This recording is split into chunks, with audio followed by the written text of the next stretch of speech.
దేవునికి మహిమ కలుగునుగాక. వీక్షిస్తున్న మీ అందరికీ ప్రభు యేసు నామములో శుభాలు, వందనాలు. వాక్య ధ్యానంలోనికి వెళ్దామా? యెషయా గ్రంథము 41వ అధ్యాయము 10వ వచనంలో, నేను మీతో చెప్పి ఉన్నాను, నీకు తోడై ఉన్నాను, భయపడకుము, నేను నీ దేవుడినై ఉన్నాను, దిగులు పడకు, నేను నిన్ను బలపడుతును, నీకు సహాయము చేయువాడును నేనే అని మనకి వాగ్దానం చేస్తున్నాడు. ఈరోజు ప్రతి మనిషికి భయమే. ఉదయం లేచిన దగ్గర నుంచి భయమే కదా మనకి. మనం భయముతోనే ఉంటున్నాం. అందుకే దేవుడు అంటున్నాడు, దేవుని వాక్యం అంటుంది, ఆయన అంటున్న మాట, భయపడకము, నేను నిన్ను బలపడుతును. సామెతలు గ్రంథంలో ఒక మాట ఉంది, భయపడుట వలన మనుష్యునికి ఉరి వచ్చును. భయపడకూడదు. ఈరోజు భయమే, ప్రతి విషయంలో భయమే. జాగ్రత్త కలిగిన భయం వేరు, ప్రతిదానికి దేవుడు లేడేమో, మనకు చేయడేమో అనే భయం వేరు. దేవుడు చేస్తాడు అనే ఒక ధైర్యం తెచ్చుకొని భయము కలిగి ఉండడం.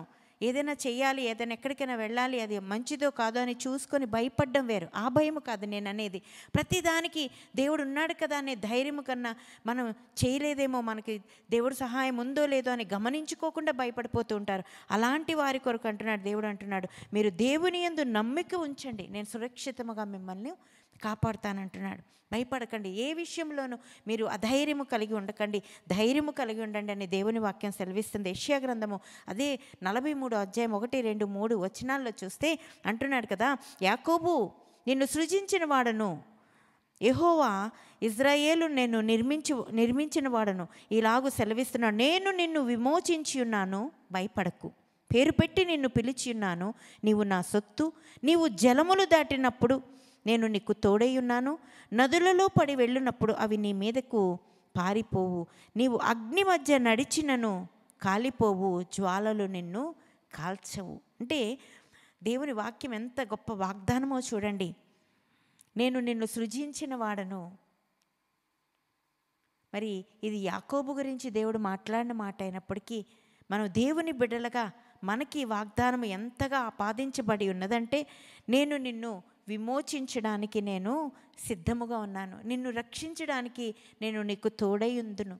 అబ్రహాము, ఇస్సాకు, యాకోబులకు దేవుడు తోడై ఉన్న దేవుడు, నీ దేవుడు నా దేవుడు, అదే దేవుడు, అదే వాగ్దానాలు నీకు నాకు. ఆ వాగ్దానాలను మనం స్వతంత్రించుకోవాలి. ఆ వాగ్దానాలను పట్టుకొని మనం ధైర్యపడాలి.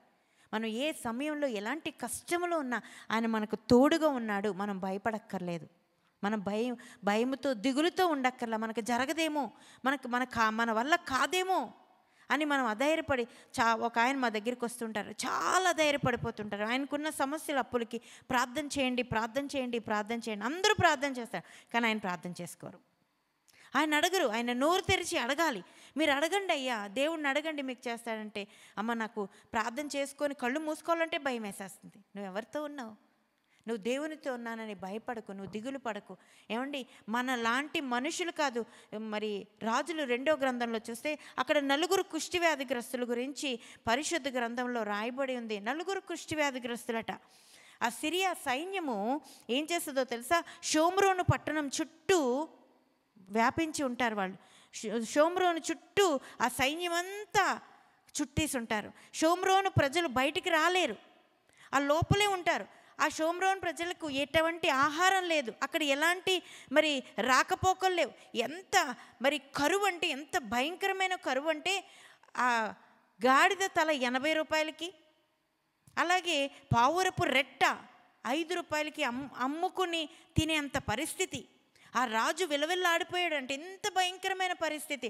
ఒక ఆమె వచ్చి ఉంటుందంటే రాజు దగ్గరికి, రాజా మాకు ఆకలి వేసి తట్టుకోలేక నా తోటి మనిషితో నేనన్నా, మేమిద్దరం మాట్లాడుకుంటున్నప్పుడు నా బిడ్డని ఈరోజు మన ఇద్దరం కలిసి వండుకు తినేద్దాం, రేపు నీ బిడ్డను వండుకు తిందాం అన్నప్పుడు సరే అంది. అయితే ఈరోజు నిన్న దినాన్న నా బిడ్డని ఇద్దరం వండుకొని తినేసాం. ఈరోజు తన బిడ్డను వండుకొని తినవలసిన పరిస్థితి వచ్చినప్పుడు నీ బిడ్డను తీసుకురా వండుకొని తిందామంటే, అబ్బాబ్బే నేను నా బిడ్డను నేను వండుకొని తిన్ను అంటుంది. చూడండి రాజా ఎంత అన్యాయం చేస్తుంది అంటే, రాజు తల పట్టుకొని ఏడుస్తున్నాడు. అంత భయంకరమైన కరువు చూడండి. ఆహారం లేక అల్లాడిపోతున్నారు, చచ్చిపోతున్నారు మనుషులు. షోమ్రోను చుట్టూ సిరియన్లు దండు చుట్టేసింది, బయటికి వచ్చే అవకాశం లేదు. అలాంటి పరిస్థితుల్లో 4 కుష్ఠవ్యాధిగ్రస్తులు ఆ పట్టణము దగ్గర ఉన్నారట. లోపలికి రాలా, ఆ పట్టణము వెలుపల బయట ఉన్నారు వాళ్ళు. వాళ్ళు అనుకుంటున్నారు. ఎందుకంటే కుష్టి వ్యాధిగ్రస్తులు అంటే ఈరోజు అది అంటు వ్యాధేమో అనుకునే ఆనాడు మనం చాలా మరి కరుణామయుడు అన్నీ చూసినప్పుడు మనకి సూచనగా చూపిస్తూ ఉండేవారు. ఏంటంటే ఆ కుష్టి వ్యాధిగ్రస్తులకి రొట్టెలు వేయడం, ఆ వంతిని మీద నుంచి వాళ్ళు ఆహారం ఇస్తుంటే వాళ్ళు ఇస్తుంటే అవి అందుకోవడం మనం చూస్తూ ఉండేవాళ్ళం కదా. మరి ఇప్పుడు ఆ పరిస్థితి లేదు. అది అంటువ్యాధి కాదు అని తేల్చినప్పుడు వాళ్ళు మన మధ్య ఉంటున్నారు, మనతోనే తిరుగుతున్నారు. అలాంటి పరిస్థితులు ఈ 4 కుష్టి వ్యాధిగ్రస్తులు ఆ పట్టణం దగ్గర ఉన్నారు. రోజు ఆహారం వారి బంధువుల్లో ఎవరో ఒకరు తీసుకొచ్చి ఇచ్చేవారేమో ఆహారాన్ని. ఇప్పుడు ఆహారం తెచ్చి ఇచ్చేవాళ్ళు లేరు అక్కడ. ఎందుకంటే ఆ షోమ్రోన్లో వాళ్ళకే ఆహారం లేదు, వాళ్ళే భయంకరమైన కరువులో ఉన్నారు.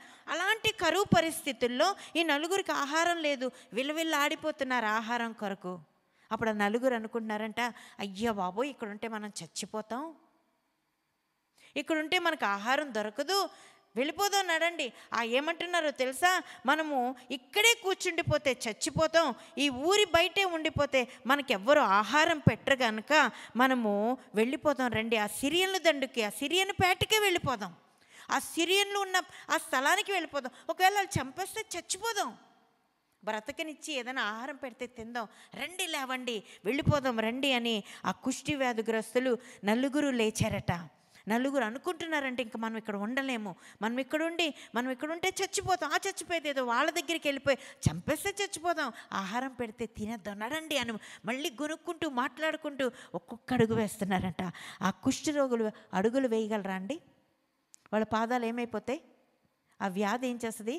ఆ పాదాలను తినేస్తూ ఉంటుంది. ఇంతంత కాళ్ళు అయిపోతాయి వాళ్ళవి, వంకర తిరిగిపోతూ ఉంటాయి. ఆ ముందంతా వేళ్ళుండవు, చిన్న చిన్న కాళ్ళు పాదాలు పట్టుకొని ఇంత శరీరముతో ఆ కాళ్ళు నడవలేక ఒక్కొక్క అడుగు వేస్తూ నడవాలి. అలాగ వాళ్ళు 4 లేచి ఒక్కొక్క అడుగు వేస్తున్నారట.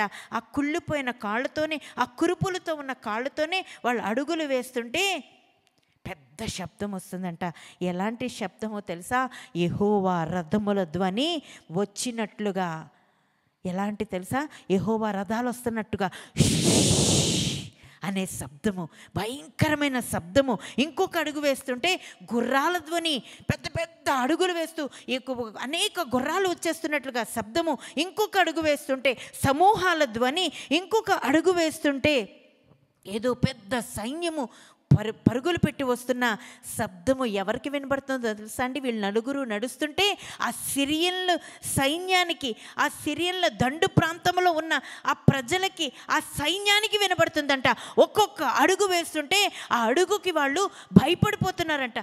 ఎంతమంది వచ్చేస్తున్నట్లు వేలం. 4 మనుషులు అంటే 8 కాళ్ళతో నడుస్తున్న ఆ 4 సైన్యం ఎలాగుందట?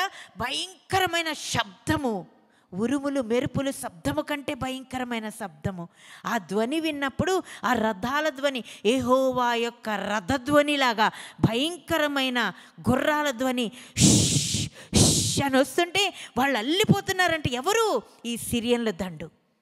అంత జన సమూహము భయపడిపోతూ వారు అడుగుల శబ్దము విని అనుకుంటున్నారంట ఒకరికొరకు, అమ్మో, ఈ ఇజ్రాయేలు రాజు హిత్తీల రాజు యొక్క ఐగుప్తుల రాజుకు బెత్తమిచ్చి, అంటే లంచమిచ్చి మన మీదకి వచ్చేటట్లుగా యుద్ధము చేయటానికి ఇజ్రాయేలు రాజు వాళ్ళని ఏర్పాటు చేసుకున్నాడు. అందుకే అంత భయంకరమైన శబ్దము మనకి వస్తుంది అని వెంటనే వాళ్ళు ఏం చేశారంటే తెలుసా?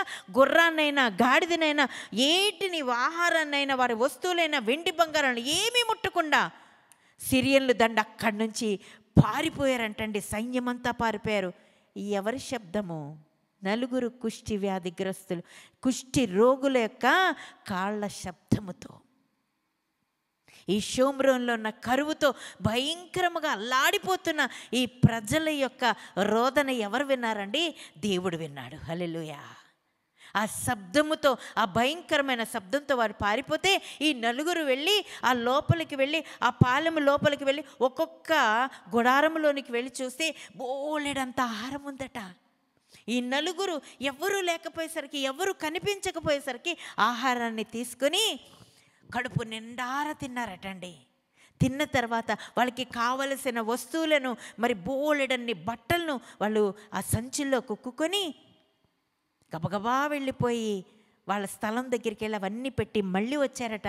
మళ్ళీ ఇంకో గుడారంలోకి వెళ్తే బోళ్ళు వెండి బంగారములు అనేక వస్తువులు ఉంటే అవి మళ్ళీ సంచుల్లో, పెద్ద పెద్ద సంచుల్లో వేసుకొని మళ్ళీ అవన్నీ మోసుకొని వారి గుడారంలో పెట్టుకొని మళ్ళీ దోచుకోవడానికి వచ్చారట.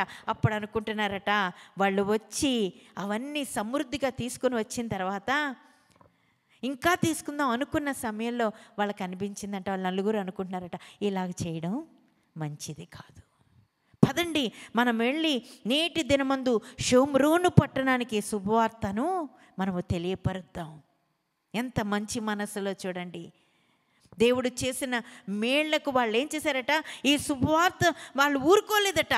ఏం చేశారట, మనం ఇలా ఊరుకుంటే ఎలాగా, మన పట్టణాన్ని, ఆ షోమ్రోను పట్టణాన్ని మనము కాపాడదాం, రండి మన మన రాజ్యానికి చెప్తాం, మన రాజుగారి దగ్గరికి వెళ్ళి చెప్దామని గబగబా వెళ్ళి ఆ సేవకులకు చెప్తున్నారంట. షోమ్రోను పట్టణం యొక్క పట్టణస్థులకు, అక్కడ ఉన్న వాళ్ళందరికీ చెప్తున్నారట, సిరియన్ల దండ అక్కడ లేదు, సిరియన్ల సైన్యము ఒక్కటి కూడా లేదు, అక్కడే గుర్రాలు ఉన్నాయి, అక్కడే గాడిదలు ఉన్నాయి, గుర్రాలు ఉన్నాయి, అక్కడ అన్ని వస్తువులు ఉన్నాయి, బంగారం ఉంది, ఆహారం ఉంది, రండి అక్కడికి వెళదాం. చూడండి, ఈ నలుగురు భయము ఏం చేశాడండి దేవుడు, ఆ భయాన్ని పోగొట్టాడు, ధైర్యంతో వెళ్ళాడు. వారికి కావలసినవన్నీ సమృద్ధిగా ఉండి ఆ షోమ్రోను పట్టణస్థులందరికీ శుభవర్తమానాన్ని అందించారు. నిజమే, ఇంత గొప్ప దేవుని కలిగి ఉన్న మనము, అన్ని అవయవాలతో ఉన్న మనము ఎలాంటి శుభవార్త చెప్తున్నాం, ఎలాంటి శుభవర్తమానము మన ప్రజలకి తెలియజేస్తున్నాం. ఎంతమంది మన బంధువులు, స్నేహితులు, ఎంతమంది ఇలాంటి శుభవార్త, దేవుని యొక్క వర్తమానము తెలియక, దేవుని యొక్క శక్తిని తెలియక ఎంతమంది ఉండిపోయి భయపడిపోతూ భయముతో ఉన్నవారు ఎంతమంది ఉన్నారు. వాళ్ళకి మీరు ధైర్యం చెప్పలేరా? నలుగురు కుష్టి వ్యాధిగ్రస్తులు పాటి చేయమా మనము? ఏ కాళ్ళు లేవు, వాళ్ళు నడవలేరు, కురుపులతో ఉన్నారు, వారు అనారోగ్యాలతో ఉన్నారు, వాళ్ళే వెళ్ళి ఆ షోమ్రోను పట్టణానికి శుభవర్తమానము చెప్పారే. ఇంత రక్షణ పొందిన నీవు నేను ఇలాంటి శుభవర్తమానము, ప్రభువుని పొందిన ఆ యేసుక్రీస్తు యొక్క ఆ రక్షణ కొరకు మనము శుభవర్తమానము చెప్పలేమా?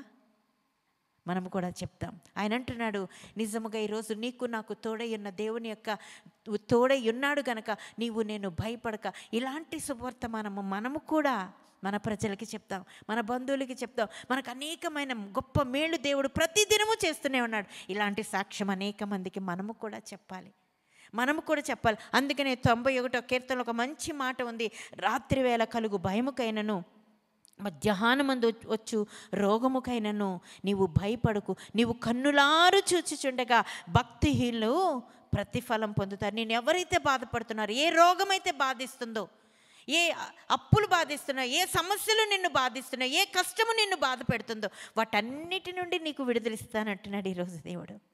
వాటి నువ్వు భయపడకంతే, వాటన్నిటిని పొందుకోవాలంటే నువ్వు భయపడకు, దేవుని పాదాలు పట్టుకో. దేవుడి దగ్గరికి వచ్చే నిన్ను విడిచిపెట్టడు, నిన్ను మర్చిపోడు.